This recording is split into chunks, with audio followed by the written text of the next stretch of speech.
For this process, you'll need the following tools: cutting pliers, a Phillips screwdriver, 2mm Allen key, and a 2.5mm Allen key. To change the cooler fan, unload the filament from the hot end.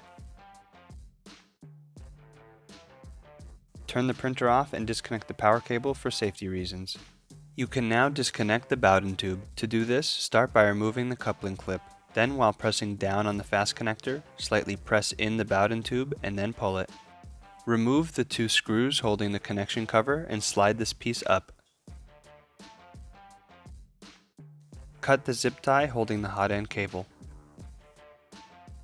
Remove the two screws holding the hot end and disconnect it from the extruder board. Take the hot end out by tilting it to the left. Remove the two screws holding the cooler fan. Remove the upper cover of the printhead by loosening the screw on top.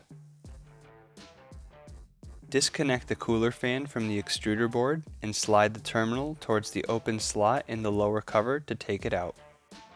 Take the new cooler fan, pass the cable through the lower cover, and connect it to the extruder board.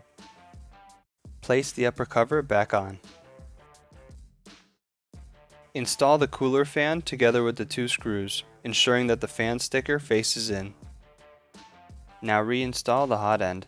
Insert it by slightly inclining and then placing it in position. Resecure the hot end to the extruder board with the two screws.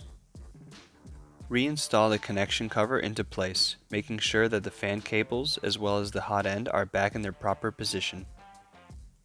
Connect the Bowden tube again and insert the coupling clip.